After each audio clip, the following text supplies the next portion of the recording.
ನೀ ಮಾಡಿರೋದ್ರಲ್ಲಿ ಏನು ತಪ್ಪಿಲ್ಲ ಅಂತ ಹೇಳಿ. ನಾನ? ಹೌದು, ನೀವೇ. ನಾನು ಭಾಗ್ಯನ ಹತ್ರ ನನ್ನ ಪ್ರೀತಿನ ಹೇಳ್ಕೋಬಾರ್ದಿತ್ತು ಅಂತ ಒದ್ದಾಡ್ತಿದ್ದಾನೆ ಪಾಪ.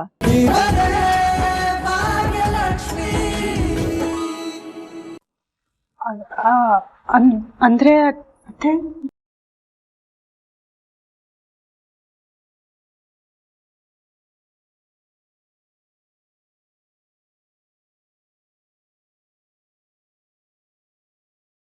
ನಂಗೆಲ್ಲ ಗೊತ್ತು ಮಗಳೇ.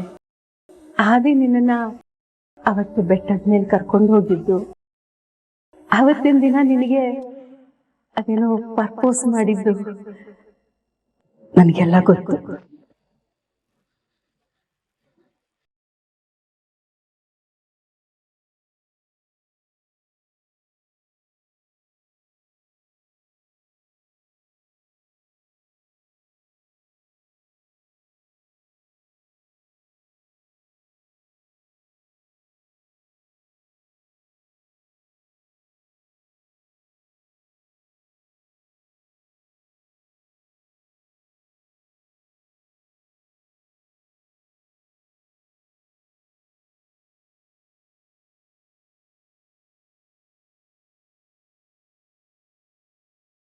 ಮತ್ತೆ ನಿಮ್ಗೆ ಎಲ್ಲ ವಿಷಯ ಗೊತ್ತಿತ್ತಾ?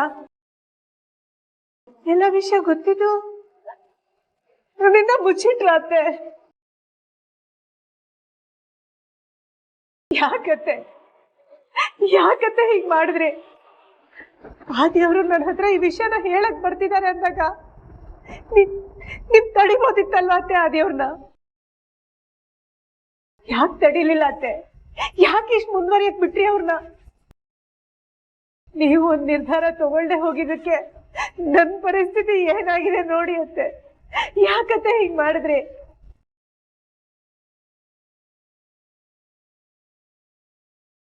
ಎಲ್ಲ ನಿನ್ ಒಳ್ಳೇದಕ್ಕೆ.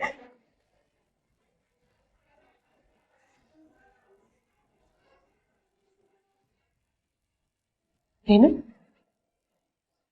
ನನ್ ಒಳ್ಳೇದಕ್ಕ? ಇದರಿಂದ ಹೇಗತ್ತೆ ನನಗ್ ಒಳ್ಳೇದಾಗತ್ತೆ? ನೀವು ನನ್ನ ದೊಡ್ಡ ಸಂಕಷ್ಟಕ್ಕೆ ಸಿಕ್ಕಾಕ್ಸಿದ್ದೀರಿ. ಕಾಮತ್ ಮಾವ ಕೇಳ್ತಿರೋ ಪ್ರಶ್ನೆಗೆ ನನಗೆ ಎದೆಗೆ ಚೂರಿ ಹಾಕ್ದಾಗ್ತಿದೆ. ನಾಳೆ ಮಾವ ನನ್ ಮುಂದೆ ನಿಂತು ಆದಿ ಪ್ರೀತಿಸ್ತಾ ಇರೋ ಹುಡುಗಿ ನೀವೇ ಅಂತೆ, ಅವನನ್ನ ಮದುವೆ ಆಗ್ತೀಯ ಅಂತ ಕೇಳಿದ್ರೆ ಈ ತರದೊಂದು ಪ್ರಶ್ನೆ ನನ್ನ ಜೀವನದಲ್ಲಿ ಬರುತ್ತೆ ಅಂತ ನಾನು ಅನ್ಕೊಂಡಿರ್ಲಿಲ್ಲ ಅತ್ತೆ. ಯಾವತ್ತೂ ಅನ್ಕೊಂಡಿರ್ಲಿಲ್ಲ.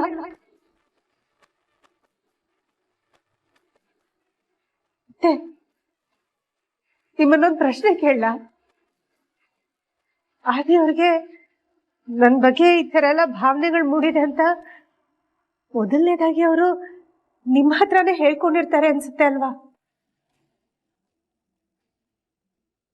ಹೌದು, ಮೊದಲನೇದಾಗಿ ಅವ್ನು ನನಗೆ ಹೇಳ್ಕೊಂಡಿದ್ದು.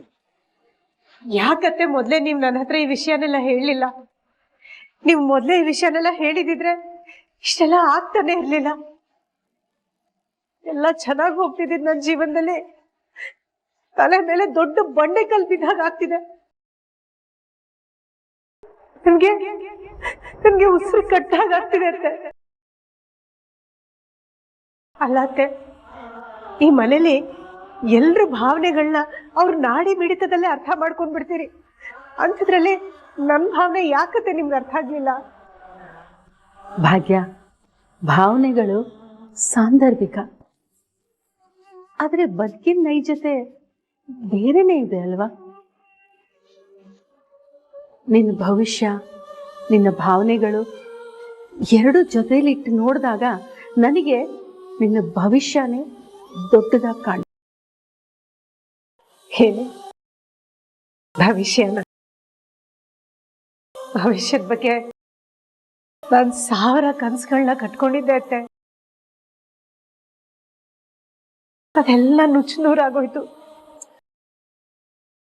ನೀನು ಈ ಕ್ಷಣದ ಬಗ್ಗೆ ಮಾತ್ರ ಯೋಚನೆ ಮಾಡ್ತಿದೀಯ. ನೀನೇ ಹೇಳ್ತಿದೀಯ ಭವಿಷ್ಯದ ಬಗ್ಗೆ ನಾನು 100 ಕನಸು ಕಟ್ಕೊಂಡಿದ್ದೆ ಅಂತ. ಕಟ್ಕೊಂಡಿರೋ ಕನಸುಗಳಿಗೆ ಜೊತೆಯಾಗಿ ನಿಲ್ಲಕ್ಕೆ ಯಾರಾದ್ರೂ ಒಬ್ರು ಬೇಕಲ್ವಾ? ಅದಕ್ಕೆ ನೀನ್ ಯಾಕೆ ಬೇಡ ಅಂತಿದ್ಯಾ? ಇಷ್ಟು ವರ್ಷ ಎಲ್ಲಾ ಕಷ್ಟಗಳನ್ನು ಒಬ್ಳೇ ಅಲ್ವಾ ಅತ್ತೆ ಎದುರಿಸಿರೋದು.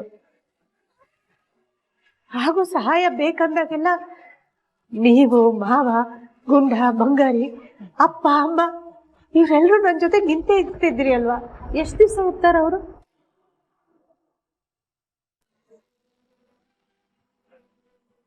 ಯಾಕೆ ಮಗಳೇ ಸುಮ್ಮನೆ ನಿಂತಿದ್ಯಾ? ಉತ್ತರ ಇಲ್ವಾ ನಿನ್ನ ಹತ್ರ? ನಾನು ನಿಮ್ಮ ಮಾವನವರು ಇಬ್ರು ಉದುರೋಗೋ ಎಲೆ. ನಿನ್ ಮಕ್ಕಳು ನಾಳೆ ವಿದ್ಯಾಭ್ಯಾಸಕ್ಕೆ ಕೆಲ್ಸಕ್ಕೆ ಊರ್ ಬಿಟ್ಟು ಹೋಗ್ತಾರೆ ಅನ್ಕೋ. ನಿನ್ ಜೊತೆಲಿ ಇರೋರೆಲ್ಲ ದೂರ ಹೋದ್ಮೇಲೆ ನೀನಿಡೋ ಪ್ರತಿ ಒಂದು ಹೆಜ್ಜೆನೂ ಭಾರ ಅನ್ಸತ್ತೆ ಮಗಳೇ. ಒಂದೊಂದು ಹೆಜ್ಜೆ ಇಡ್ಬೇಕಾದ್ರೂ ಅಯ್ಯೋ ನನ್ ಜೊತೆಲಿ ಇರೋದಕ್ಕೆ ಯಾರಾದ್ರೂ ಒಬ್ರು ಬೇಕು ಅಂತ ಅನ್ಸತ್ತಮ್ಮ.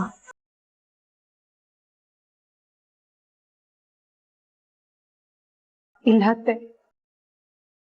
ಮುಂದೊಂದ್ ದಿನ ಯಾವಾಗ್ಲೂ ಹೀಗಾಗ್ಬೋದು ಅನ್ನೋದನ್ನ ಊಹಿಸ್ಕೊಂಡು ಈಗ ನಾನ್ ಕಟ್ಕೊಂಡಿರೋ ಖುಷಿನ ನಾನ್ ಯಾಕತ್ತೆ ಬಲಿ ಕೊಡ್ಲಿ?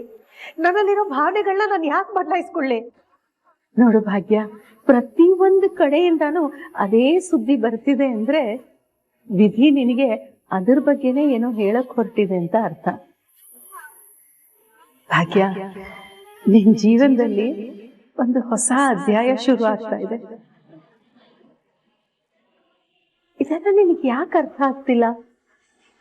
ಅಥವಾ ಅರ್ಥ ಆದ್ರೂ ಆಗದೆ ಇರೋ ತರ ನೀನು. ಭಾಗ್ಯ, ನಿನ್ಗೊಂದು ಪ್ರಶ್ನೆ ಕೇಳ ನಾನು. ಇದನ್ನ ಒಪ್ಕೊಳ್ಳಕ್ಕೆ ನಿನಗೇನೋ ತಡೀತಾ ಇದೆ. ಏನದು ಮಗಳೇ?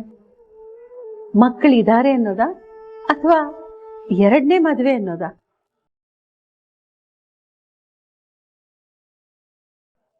ನನ್ನನ್ನ ತಡಿತಿರೋದು ನಾನೇ ಅತ್ತೆ. ನನ್ನೊಳಗಿನ ಭಯ, ನನ್ನೊಳಗಿನ ಭಾವನೆಗಳು.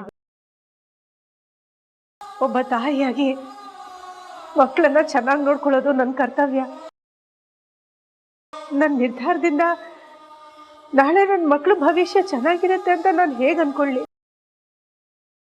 ಅಥವಾ ಮಕ್ಕಳ ಖುಷಿಗೋಸ್ಕರ ನನ್ನ ಭಾವನೆಗಳನ್ನ ನಾನು ಯಾಕೆ ಬದಲಾಯಿಸ್ಕೊಳ್ಳಿ? ಮಕ್ಕಳ ಖುಷಿಗೋಸ್ಕರ ನನಗೆ ಇಷ್ಟ ಇಲ್ಲದಿರೋ ನಿರ್ಧಾರನ ನಾನು ಯಾಕೆ ತಗೊಳ್ಳಿ ಅತ್ತೆ? ಇದನ್ನೆಲ್ಲ ನೋಡಿದವ್ರು ಏನಂತಾರತ್ತೆ? ಭಾಗ್ಯ ಏನೇ ಮಾಡಿದ್ರು ಮಾತಾಡಕ್ಕೆ ಅಂತಾನೆ ಒಂದಷ್ಟು ಜನ ಇದ್ದಾರೆ. ಇನ್ನು ಈ ವಿಷಯದಲ್ಲಿ ಕೇಳ್ಬೇಕಾ? ಮನ್ಸಿಗೆ ಬಂದ ಹಾಗೆ ಮಾತಾಡ್ಕೋತಾರೆ. ಏನ್ ನಿನ್ ಮಾತಿನ ಅರ್ಥ? ನಿನ್ ಜೀವನದ ಈ ಹೊಸ ಅಧ್ಯಾಯಕ್ಕೆ ನೀ ತಯಾರಿಲ್ಲ ಅಂತನಾ? ಹೇಗ್ ತಯಾರಿರ್ಲಿ ಅತ್ತೆ, ಹೇಗ್ ತಯಾರಿರ್ಲಿ? ಜೀವನದಲ್ಲಿ ಏನೇನ್ ನೋಡಬಾರ್ದಾಗಿತ್ತು ಅದನ್ನೆಲ್ಲ ನಾನು ಈಗಾಗಲೇ ನೋಡಾಗಿದೆ. ಇನ್ನು ಹೊಸ ಜೀವನ ಶುರು ಮಾಡೋ ಯಾವ ಆಶಾಭಾವನೆನೂ ನನ್ನಲ್ಲಿ ಉಳ್ದಿಲ್ಲ ಅತ್ತೆ. ನೋಡು ಭಾಗ್ಯ, ಆದಿ ಹಳೆ ಪ್ರೀತಿ ಬಗ್ಗೆ ಬೇಜಾರ್ ಮಾಡ್ಕೊಂಡಾಗ ಹಳೇದನ್ನೆಲ್ಲ ಮರ್ತು ಬಿಡ್ಬೇಕು ಅಂತ ನೀನೇ ತಾನೇ ಹೇಳಿದ್ದು. ಒಂದ್ ತರಕಾರಿ ಬುಟ್ಟಿಲಿ ಒಂದ್ ತರಕಾರಿ ಹಾಳಾದ್ರೆ ಅದನ್ನ ತೆಗೆದು ಬಿಸಾಕ್ಬಿಡೋದೆ. ಇಲ್ಲ ಅಂದ್ರೆ ಬುಟ್ಟಿಲಿರೋ ಅಷ್ಟು ತರಕಾರಿನೂ ಹಾಳಾಗತ್ತೆ. ಜೀವನನೂ ಹಾಗೆ. ಆಗಿರೋ ಕೆಟ್ಟ ಘಟನೆಗಳನ್ನೆಲ್ಲ ಮರಿಬೇಕು, ಆಗ್ಲೇ ಹೊಸ ಜೀವನಕ್ಕೆ ಕಾಲಿಡಕ್ಕಾಗದು. ಮುಂದೆ ಹಾಗಾಗೋಗ್ಬೋದು ಹೀಗಾಗೋಗ್ಬೋದು ಅಂತ ಯೋಚನೆ ಮಾಡ್ತಾ ಕೂತ್ರೆ ಯಾವ ಪ್ರಯೋಜನನೂ ಇಲ್ಲ. ಆದಷ್ಟು ಬೇಗ ನಿರ್ಧಾರ ತಗೋ. ಹೊಸ ಜೀವನಕ್ಕೆ ಖಂಡಿತ ನಿನ್ನಲ್ಲಿ ಜಾಗ ಇದೆ. ಇಲ್ಲ ರೀ, ಭಾಗ್ಯ ಒಪ್ಪಲ್ಲ. ಅವಳು ಬೇಡ ಅಂತಾನೆ ಹೇಳ್ತಾಳೆ. ಆದ್ರೆ ನಾವು ಅವಳನ್ನ ಒಪ್ಪಿಸ್ಬೇಕು. ಅವಳು ಬೇಡ ಅಂತಾಳೆ ಅಂತ ನಾವು ಕೈ ಕಟ್ಕೊಂಡು ಸುಮ್ಮನಾಗ್ಬಿಟ್ರೆ ಅವಳು ಏನಿಲ್ಲ, ಇಡೀ ಜೀವನ ಅತ್ತೆ ಮಾವ ಮಕ್ಕಳು ಮನೆ ಮಠ ಅಂತ ದುಡ್ದು ಕಳೆದು ಬಿಡ್ತಾಳೆ.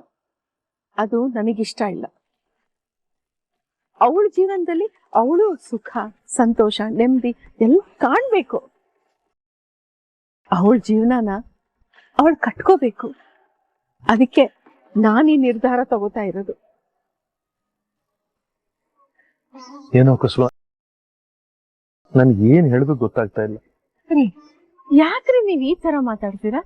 ಏಕೆ ನಾ ತಪ್ಪು ಮಾಡ್ತಿದ್ದೀನಿ ಅನ್ನಿಸ್ತಿದ್ಯಾ ನಿಮ್ಗೆ? ಹಾಗೇನು ಇಲ್ಲ ಕುಸುಮ, ಆದ್ರೆ ನಮ್ ಭಾಗ್ಯ ಇದಕ್ಕೆ ಒಪ್ತಾಳ? ಖಂಡಿತ ಹೋಗ್ತಾಳೆ, ಆದ್ರೆ ಸ್ವಲ್ಪ ಸಮಯ ತಗೋತಾಳೆ ಅಷ್ಟೆ. ಅದಕ್ಕೆ ಆದಿ ಕಾಯ್ತಾನೆ. ಏನೋ ಕುಸುಮ, ನನ್ಗೆ ಯಾಕೋ ಇದು ಸಾಧ್ಯನಾ ಅನಿಸ್ತಾ ಇದೆ. ರೀ, ಯಾಕ್ರಿ ಈ ತರ ಮೂಗ್ ಮುರಿತಿದ್ದೀರಾ? ಯಾಕೆ ನೀವ್ ಆ ತಾಂಡವ್ ಬಗ್ಗೆ ಯೋಚನೆ ಮಾಡ್ತಿದ್ದೀರಾ? ಅವನೊಬ್ಬ ನೆಟ್ಟಿಗಿದ್ದಿದ್ರೆ ಇಷ್ಟೆಲ್ಲ ಆಗ್ತಾನೆ ಇರ್ಲಿಲ್ಲ. ಅವನ್ ಸರಿಗಿಲ್ಲ ನೋಡಿ, ಅದಕ್ಕೆ ಇಷ್ಟೆಲ್ಲ ಆಗ್ತಿರೋದು. ಆಯ್ತು, ನಿಮಗ್ ಅನ್ಸತ್ತಾ ಆ ನಿಮ್ಮ ಮಗ ಆ ಶ್ರೇಷ್ಠನ ಬಿಟ್ಟು ವಾಪಸ್ಸು ಭಾಗ್ಯನ ಹತ್ರ ಬರ್ತಾನೆ ಅಂತ? ಅವಳ ಜೊತೆ ಸುಖವಾಗಿ ಸಂಸಾರ ಮಾಡ್ತಾನೆ ಅಂತ?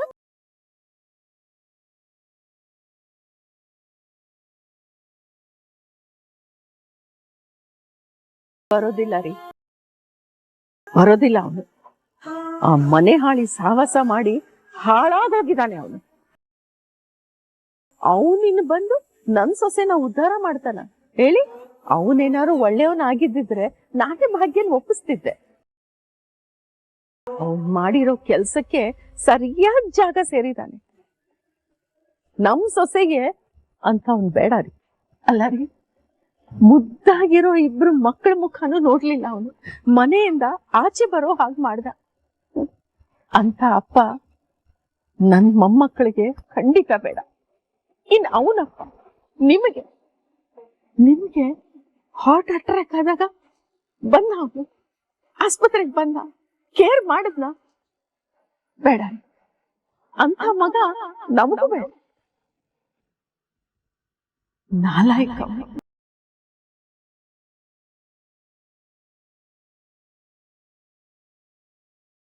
ಯಾಕ್ರಿ ಇನ್ನೂ ನಿಮ್ ಮನಸ್ಸು ಒಪ್ತಾ ಇಲ್ವಾ? ಅಲ್ಲ ರೀ, ಮಗನ್ ಮೇಲಿನ ವ್ಯಾಮೋಹಕ್ಕೋಸ್ಕರ ಮಗಳ ತರ ನೋಡ್ಕೋತಿರೋ ನಮ್ ಸೊಸೆ ಜೀವನನ ನೀವೇ ಹಾಳು ಮಾಡ್ತೀರಾ?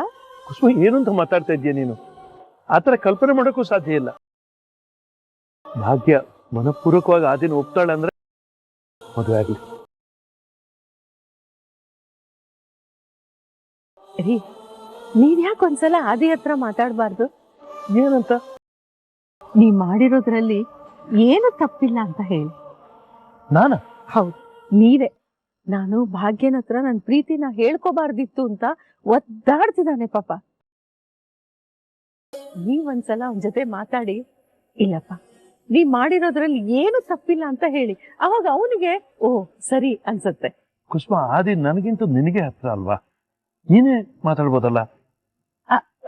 ನಿಜ, ಆದ್ರೆ ನಾ ಮಾತಾಡಿದ್ರೆ ಏನಾಗತ್ತೆ ಗೊತ್ತಾ? ಅಯ್ಯೋ ಗೆಳತಿ ನನ್ ಸಮಾಧಾನಕ್ಕೆ ಹೇಳ್ತಿದ್ದಾಳೆ ಅಂತ ಅನ್ಸತ್ತೆ. ಅದೇ ನೀವು ಮಾತಾಡಿದ್ರೆ ಓಹೋ ನಾ ಮಾಡ್ತಿರೋದು ಸರಿ ಅಂತ ಅನ್ಸತ್ತೆ ಅವನಿಗೆ. ಹೇಳ್ರಿ, ಮಾತಾಡ್ತಿರೋ ಇಲ್ವೋ? ಅದು ಕುಸುಮ, ಏನ್ ಅದು ಇದು? ಓ, ಸೊಸೆಗೆ ಎರಡನೇ ಮದ್ವೆ ಮಾಡಿದ್ರೆ ಈ ಸಮಾಜ ಏನ್ ಅನ್ಕೊಂಡ್ಬಿಡತ್ತೋ ಅಂತ ಯೋಚನೆ ಮಾಡ್ತಿದ್ದೀರಾ? ಹಾಗೇನು ಇಲ್ಲ ಕುಸುಮ. ಸರಿ, ಹಾಗಾದ್ರೆ ಆದಷ್ಟು ಬೇಗ ನೀವು ಆದಿ ಹತ್ರ ಮಾತಾಡಿ.